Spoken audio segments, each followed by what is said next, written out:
Oh, hi, hello, welcome. This is Let's Talk About Myths, baby. And I'm your host, she who researches every imaginable source so that you don't have to live. Well, here we are again, deep in Sophocles' tragedy, the Trachiniae, the Women of Trachis.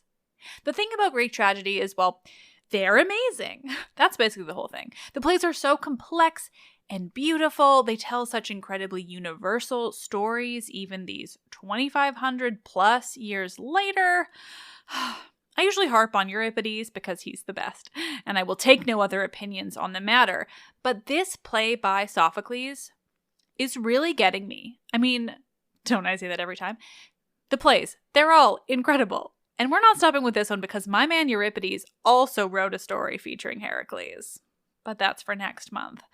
Once again, I'm writing this episode in advance of when it's supposed to air, when the war in Ukraine is still going. I don't know what next week will look like when this episode airs, so I want to explain that context. Also, another additional trigger warning given the state of the world. This episode deals with the after effects of ancient warfare, an invasion and destruction of a city for no good reason at all. Truly, I couldn't have picked a worse time to introduce this story, and yet, here we fucking are. Still, again, I don't go into the details, we just hear of what Heracles has already done and look at the effects of ancient war. But be mindful if you're particularly affected by the world's events. Now we're heading back into the story of Deianeira, the tragedy of her marriage to Heracles, and the ways in which he makes her life much more difficult than it has to be. Seriously, why are the heroes so utterly ridiculous? We've got major Agamemnon vibes where we're at now. The herald for Heracles, Lycas, has returned to Trachis with news of Heracles' defeat over Eurytus and his city of Icalia.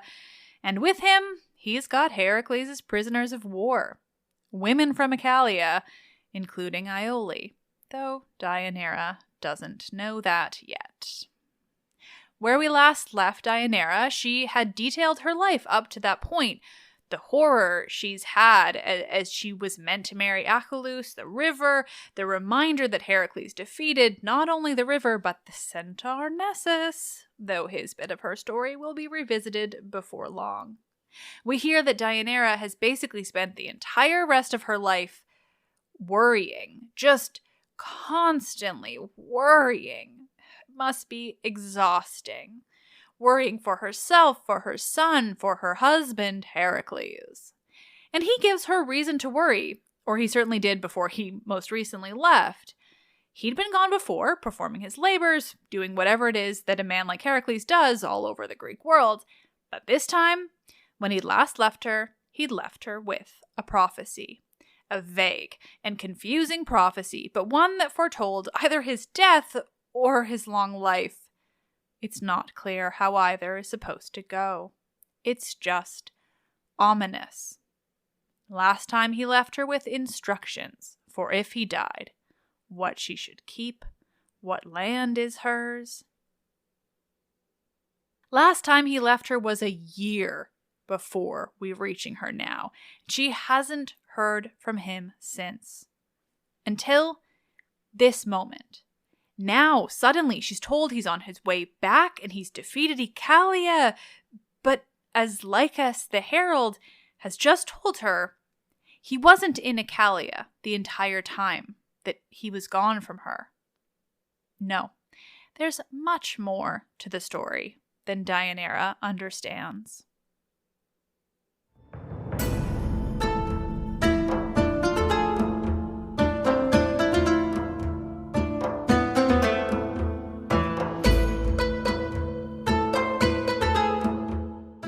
This is episode 158, Deianeira, Iole, and the Violence of Heracles' Love.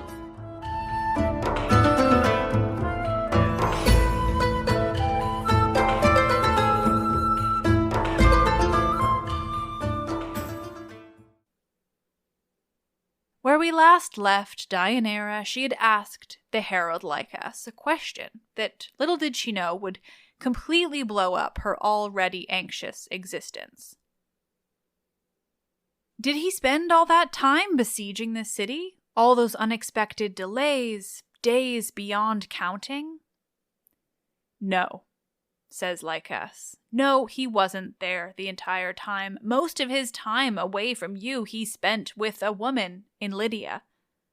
Lycas goes on to explain the story of Heracles' time with Omphale, the Lydian queen to whom Heracles had been enslaved. He says that Heracles did this, lived enslaved to this woman for the year that he was meant to. And when that was over, when he'd been purified, that's when he moved on to Icalia. He had sworn to himself that after, when he'd been freed, he would punish the man most directly responsible for his imprisonment, Eurytus. And here we get a whole other version of the story of Heracles' encounter with Eurytus in Icalia and his enslavement to Omphale. One made for this play, one made to dramatize the story in the most intense of ways. But first, timeline check. According to Sophocles' version of this bit of Heracles' story, we can understand that all of Heracles' encounters with Eurytus, the Princess Iole, and obviously his enslavement to Omphale took place after he'd been married to Deianeira on one of his trips away. He sounds like a fun and reliable husband, doesn't he? So Lycas continues. He explains to Deianeira in a lengthy monologue how it all began, how Heracles found himself enslaved to Omphale and blaming Eurytus. He says that Heracles visited Eurytus' kingdom of Icalia as a guest friend, you know, the vitally important ancient Greek relationship of Xenia. Heracles had visited Eurytus, and there, Lycas says, Eurytus had started shit. He says that even though they were old friends, Eurytus began badgering Heracles, saying, quote, "Yes, Heracles' arrows are pretty hard to dodge, but my own sons are better at archery, and Heracles is a free man's broken slave." He's taunting the hero, suggesting he isn't as good at archery as Eurytus' sons, that he's a freed man's broken slave. It's a reference to Heracles' time completing his famous labors for Eurystheus. There are a lot of references to enslavement in this play, so far at least, just little things like Deianeira laughing about the enslaved woman having a good idea, ugh, or this mention by Eurytus through Lycas' voice. It's just a not-so-subtle reminder that the ancient Greeks absolutely had enslavement. It was a huge part of their world and their economy, and we should never forget that in our love of these ancient people. We should always keep that in mind when we're admiring them. A reminder that they employed an enslaved class and what that says about their culture and their accomplishments. Still, this is about Heracles' time with Eurytus. Lycas continues, saying that Eurytus got drunk at a banquet and kicked Heracles out of his house. So later, when Eurytus' son Iphitus was passing through Tiryns, where Heracles happened to be, and Iphiclus was, quote, tracking his wandering horses on the hillside, while he was looking the other way and his mind was on other things, Heracles threw him off the top of the citadel. This version is interesting because you would think it's trying to make Heracles sound better, but does it? It means there's no archery contest in Icalia, just this boasting by Eurytus. There's no refusal of Iole marrying Heracles after he's won. Nothing really wronging Heracles, besides Eurytus being a bit of a dick. And then, when it comes to the death of Iphitus, it's much more intentional here than in the myth I told you recently. It's so on purpose that Heracles kills him. It's violent and premeditated. It's an actual, real murder.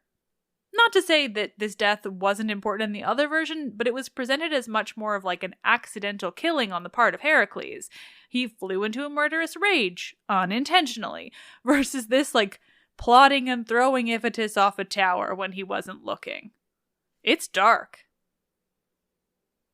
And this, Lycas says, caused Zeus to fly into a rage and punish Heracles, force him to be enslaved to Omphale in Lydia for a full year. And now, Lycas says, all of these men involved are down in Hades. He's referring to Eurytus and anyone who sided with him, I suppose. And these women of Icalia have been taken away from their cushy, prosperous life to be brought here and enslaved themselves. It is not a good story. It does not make Heracles look good. I can't tell if it's meant to make him look good in the play. Like, does this sound like a noble experience to the ancient audience? I honestly wish I could answer that, but it's so dark. I mean, I know war was noble in some contexts then, and spoils of war were normal, but still, everything about Heracles' actions and the consequences he forces on Eurytus seem so deeply, darkly over the top. Ironically, Lycas ends his story to Deianeira by stating that Heracles had him bring these enslaved women back with the news and that he'll be home very soon himself. Lycas's last line is, quote, "Nothing could be sweeter than this news."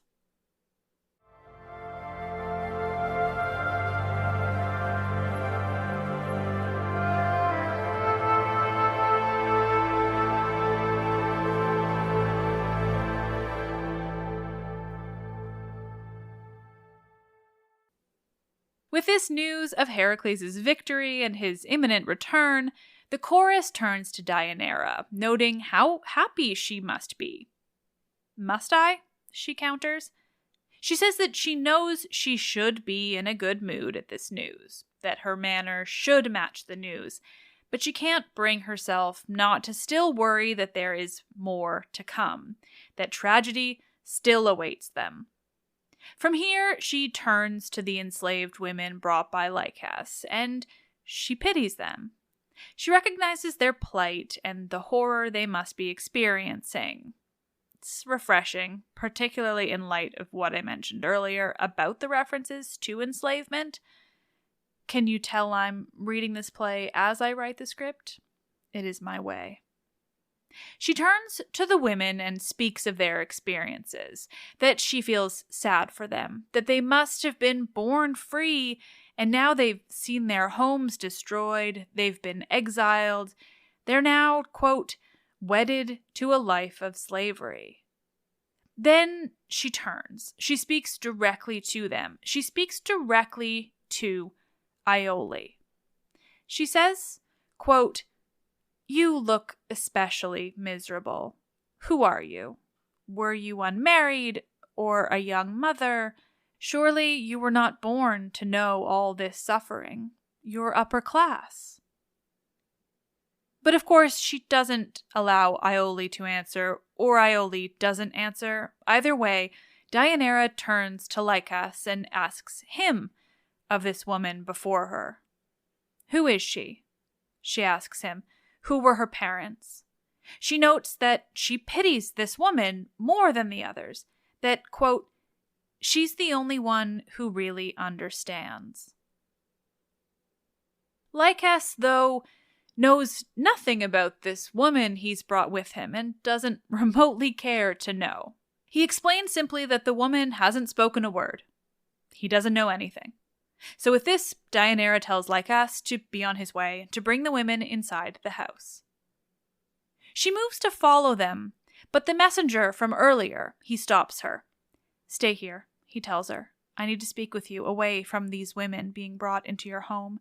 You haven't been told everything," he explains. "There's many things you need to know." The messenger will only share this information with Deianeira and her chorus of women. The others, Lycas and the enslaved women, must remain inside and away from this news that the messenger is about to share. The moment they're out of sight and he knows his words won't be overheard, he begins his news with a bang. Everything Lycas told you is a lie. He says that either Lycas is lying outright or he was lying earlier when he told an entirely different version of this story to a group of people. Either way, one version is all fucking bullshit. Deianeira is confused by this. She tells the messenger to make himself known. Like, literally, dude, what are you talking about? It's like you're speaking in riddles. So the messenger continues and explains himself. I heard Lycas speak earlier, he says. Earlier amongst many other witnesses. Lycas told an entirely different version of events. In that story, he says, Heracles waged the war against Icalia not because he was angry at Eurytus for his enslavement to Omphale, but because he had fallen in love with a woman, and he wanted her for his concubine, his lover, his wife. He literally tried to convince Eurytus that he should have her to, quote, share his bed. The implication here is clear. Heracles is knowingly married, wants this woman, whose name we haven't heard, but we do know, to have on the side, and basically he said as much to Eurytus. Surprise, surprise, though, Eurytus wouldn't go for it. The messenger says, quote, Love was the god all by himself who cast a spell on him and drove him to put his spear to this. And this is why he waged war against Icalia, the messenger says. This is why he invented the pretext, the anger at Eurytus over his time with Omphale, to invade the city, to wage war against it, to kill fucking everyone, and to take all these women home as hostages. But Iole, meanwhile, he's brought out of love, apparently. Sounds like true love to me. The messenger tells Deianeira bluntly, quote, Now he's sending her to this home. He has some plan in doing this, my lady, and it's not to use her as a slave. Don't expect that. It's not likely, seeing as how he is so hot with desire.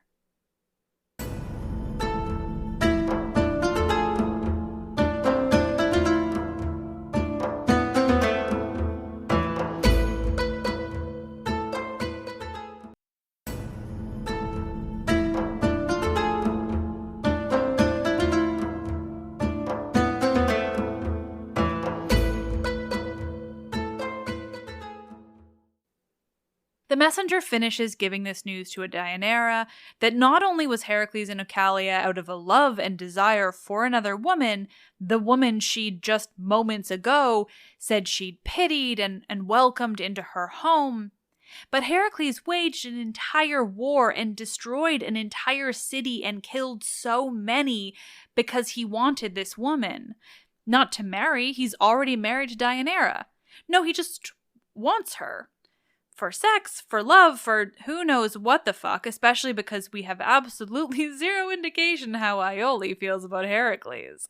And I'm willing to bet that considering he's just taken out her entire family and city, she's not that sexually attracted to him, let alone in love. But hey, Heracles is the son of Zeus, and this is ancient Greek mythology that Sophocles is working off of. Regardless, Deianeira is fucking distraught. And do we blame her? Fuck no. The messenger tells her that he's sorry if she doesn't like this news, but it's the truth of what he heard. Deianeira behaves as one might imagine. She's fucked up by it all. But still, she doesn't yet know who this woman is. This woman has no name? She asks the messenger. She says, Lycas told me he didn't know her name, and that she hasn't spoken. But I've just welcomed her into my home. This woman who my husband did all of this for? Who is she? Deianeira is, unsurprisingly, blaming Iole for much of this. Or rather, not blaming her, but hating her for it. It's wrong, sure, but it's also pretty human. But still, the key for Deianeira is, who the fuck is this woman? Well, the messenger is about to tell her. She is the daughter of Eurytus, he explains. She is the princess. Her name is Iole. So, finally, Deianeira can put a name to the face, to the news she's just been given, even if it's a name we all know well, Iole. At this, the chorus pipes up with a well-timed and passionate statement, quote, "Death and destruction to all liars, and to anyone who secretly harms those who trust him." Death and destruction to all liars. Presumably Lycas and Heracles among them. "What should I do?" Deianeira asks her chorus of women, and she asks the messenger when they don't answer. Anyone, really. She needs help. She can't take in everything she's just learned, let alone decide what to do next. She's advised to speak with Lycas again, to press him for real answers, and maybe he'll relent and tell her the truth. His words are more officially Heracles's, as he's his herald, and he's seen this with his own eyes, rather than the messenger who's just overheard these two very different versions of the story. Fortunately, Deianeira didn't need to follow him, because Lycas exits the house at that moment, asking her what message she wants him to pass along to her husband, Heracles, who he's going to head out and return to. "Why rush away?" Deianeira asks him. "You arrived with this news so late, you need to give me time to ask you more, to celebrate it." "Ask away," he replies. "But will you tell me the truth?" Deianeira presses. "Of course," he says, as though he's been telling the truth the whole time. Lycas is nearly as skeezy as Heracles himself. "So," Deianeira asks him again, "who was the woman I pointed out?" "A Euboean woman," he replies. "I can't say anything more about her." But Deianeira doesn't even get the chance to press him at this response. The messenger is there to jump in and defend her. He's a cool guy. I like him so far. He really wants Deianeira to get the truth, and he's willing to be a dick to Lycas in order to get it out of him. "Hey, do you know who you're talking to?" he tells Lycas. Lycas is petulant in return, but finally he answers the question. "I'm speaking with the ruler of this place, Deianeira, daughter of Aeneas and wife of Heracles," he concedes. Then the pair shift into one of Greek tragedy's beautiful and classic moments of back-and-forth dialogue, called stickamithia, as I've told you before, where it's just this quick back-and-forth between characters that reveals so much. The messenger has Lycas confirm that Deianeira is his master when Heracles is not there. She is his wife, and so he has a responsibility to tell her the truth. It's a really great back and forth, very confrontational, very much an interrogation of Lycas by the messenger. He trips him up, has him confirm he's required to tell Deianeira the truth, has him say once again that he doesn't know anything about Iole, only to then reveal that, no dude, he overheard you specifically telling others that not only does he know who she was, but that she is Iole, the princess and daughter of Eurytus, now beloved by Heracles. Oh, it's so good. I wish I could just quote it all. Lycas is a real skis. He is absolutely just playing the part that Heracles asked him to. Lie through his teeth in order to make Heracles look good, to convince Deianeira that this woman isn't now in her home because Heracles, quote-unquote, loves her, / generally just wants to have sex with her. Ugh, he's so good at lying. It's gross and fascinating, and I love Greek tragedy so fucking much. Let's look at just some of this beautiful interrogation. Direct quotes incoming between the two of them, the messenger and Lycas. Basically, it starts with the messenger calling him out. Like, no, I heard you say in front of a whole marketplace that this woman was Iole, daughter of Eurytus, and is the reason Heracles sacked the city and brought her home. Then Lycas says, "Yes, I did say that I had heard some of this, but it's not the same to report some opinion as it is to tell the story that's been proved." The messenger replies, "What do you mean, opinion? Didn't you declare under oath that you were bringing the girl here to be Heracles' wife?" I said, "Wife? By God, tell me, lady, who in the world is this person? He's not one of us." "I was one of those who were there and heard you say that the whole city was conquered because of a passion for her, that the Lydian woman did not cause its downfall, it was love for her."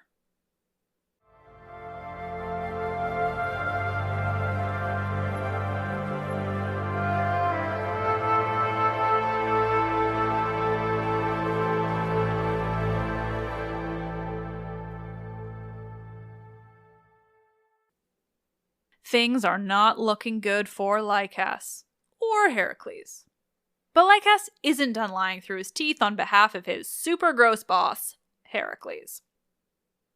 He follows this by still trying to get the two of them out of this mess. He tries to make the messenger sound crazy.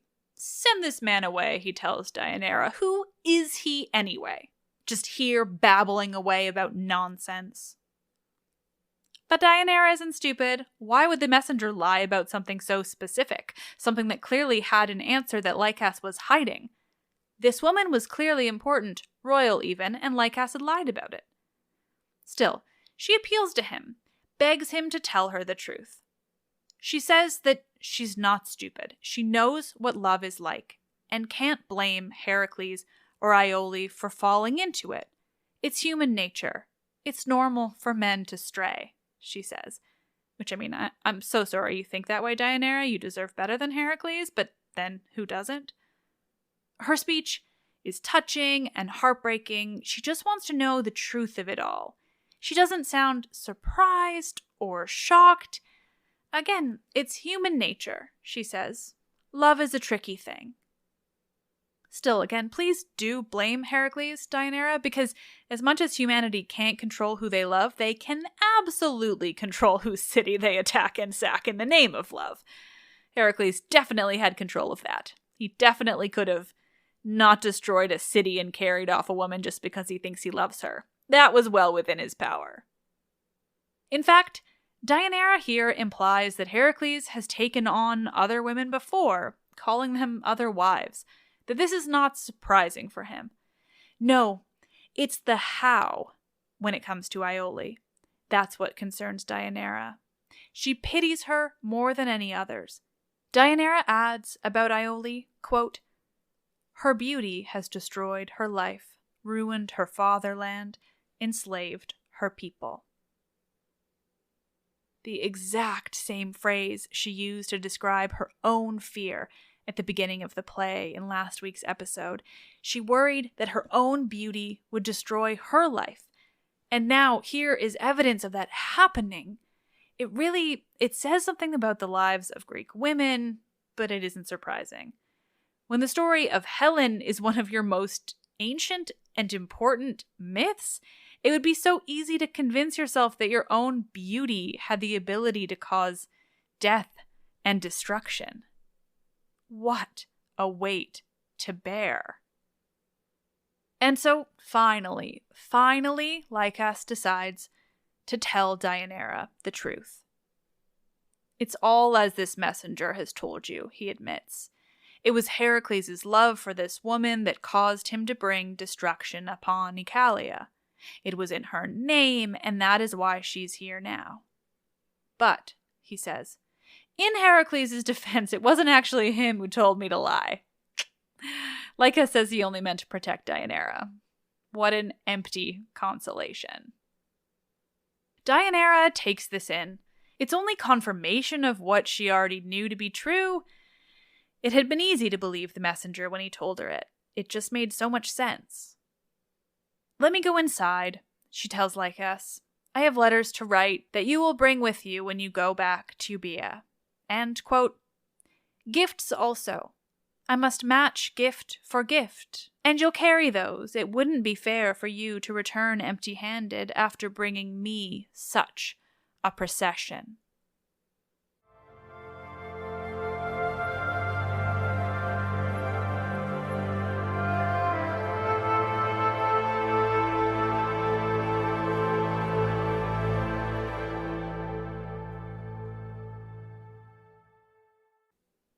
While Deianeira is inside readying the things for Lycas to bring to Heracles, the chorus sings of her. They sing of her as this young woman, the men who sought to marry her. They sing of the way the men fought over Deianeira, her beauty, her love. On the one side, a river god, a bull of a man, and on the other, the son of a god, a man and his club, Heracles. They sing of their fight, of how it went down, of how Deianeira stood at the sidelines just waiting to see who would prevail, and thus who she would marry. They sing, in essence, of the complete lack of control she has had in her own life and her own fate since day one. And then Deianeira comes out of the house, and she's holding a box. She's alone with the chorus, and she calls them together. She tells them what she's been thinking of, what her life looks like now. She knows what Heracles intends. His gift to her for having taken care of his home for all these years, for having borne him children, for having had a life with him. His gift is another woman in their home, in their bed, in their marriage. Heracles has had other women on the side. That much Deianeira is clear about, and it never bothered her. It was one thing to visit other women, to sleep with other women, to have children by other women. It's an entirely different thing to bring another woman into their home and expect her to be a part of their marriage. Deianeira is so reasoned, so calm, so clear in what she's saying and how she feels. She's pragmatic. She knows that as she's married to a man like Heracles, there was always going to be other women. But another woman in their home can't be tolerated. She knows she's getting older, that Iole is young. She knows that Heracles will grow to prefer Iole, and she will be set aside. And that she can't deal with. She can't handle it. She is, though, so kind to Iole as a person. She seems to recognize that this likely isn't what Iole imagined for her life either. That they are both just pawns in Heracles' attempts to have whatever he wants, whenever he wants it. They're just caught up in his world, his lies, his narcissism.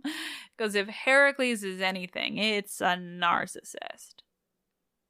At this point in her speech, Deianeira explains what she holds within this box. Quote, I have had a gift for a very long time. An old monster gave it to me, and I have kept it well hidden in a bronze urn. Then she tells the women of her experience with Nessos. I was just a girl then, she says, and my father had just given me in marriage to Heracles. As we were leaving my homeland, we came upon the river Evenus, where the centaur Nessus brought me across. But, she tells them, halfway across the river she felt his hands touch her where they shouldn't, and she let out a scream. In an instant, Heracles heard her cry and shot Nessos through with an arrow. As he was dying, she explains, he told her that as his last crossing he would bestow upon her a gift. If she gathered his blood from around the wound from the arrow poisoned with the Hydra's blood, and, quote, use this as a charm on the mind of Heracles, so he will never see a woman he loves more than you. I really want to give Deianeira the benefit of the doubt here, but it also seems like Nessos made it pretty clear what this actually was. I mean, sure, he said to use it as a charm, but he also reminded her that he'd just been killed by one of Heracles' arrows, and Heracles' arrows are very specifically poisoned with the blood of the Hydra? Still, Deianeira knows this to be a love charm, and she says she did as Nessos said, and then she tucked away Nessos' blood, keeping it safe all this time. And with this, she opens the box that she holds, and she shows the chorus a robe, which, she says, has been smeared with the centaur's blood, just as he'd advised her. Finally, she says, quote, if charms and gentle love spells will win Heracles and somehow let me overcome that girl, then the work is ready to be done. But only if you don't believe it's wrong. If so, I'll stop. Oh, Deianeira, you have no idea what you're getting yourself into. Or honestly, maybe she does. She gives the chorus this moment to stop her, to tell her this is a bad idea. But they don't. They tell her they trust her judgment. She says, yes, I'm sure in my decision, but all the same, I've never actually tested this charm. But the chorus replies that, Well, you never know until you try. This is you testing the love charm. And so finally, Lycas returns to Deianeira, asking if she's got everything ready for him to bring to Heracles. She does. And with that, she hands him the box and tells him that Heracles, and only Heracles, is to wear the clothing contained within that box.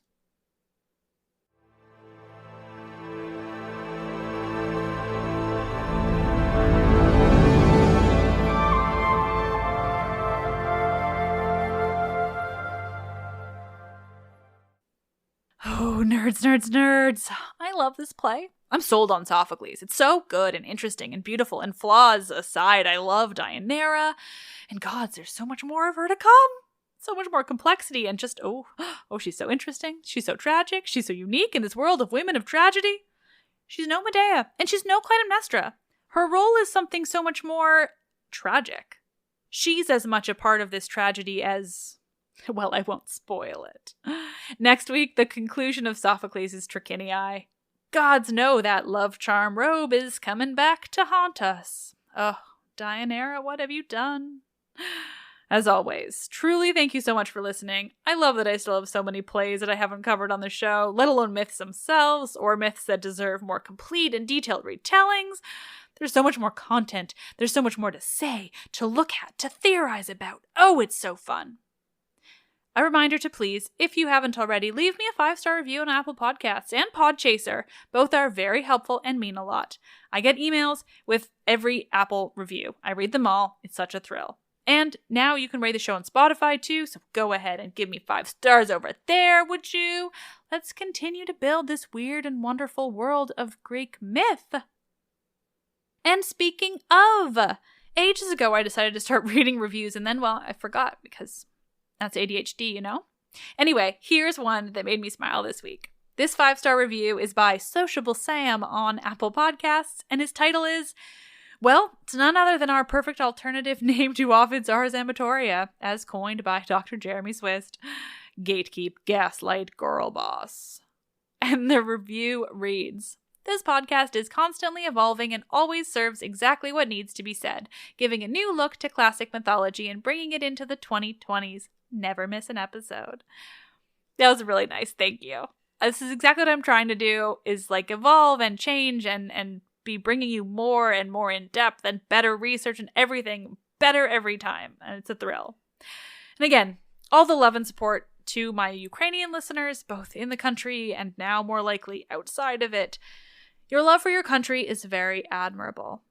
A reminder, I did record this a week early, so gods know it's changed, but my sentiments remain the same, I'm sure. And to the Russians protesting and speaking out, your bravery is also being noticed by the world. Let's Talk About Myths, Baby is written and produced by me, Liv Albert. Michaela Smith runs my YouTube account where episodes are being uploaded and captions are being added. Michaela also handles promotional images and so much more. Michaela is a lifesaver. The podcast is hosted and monetized by Acast. I am Liv, and I love this shit.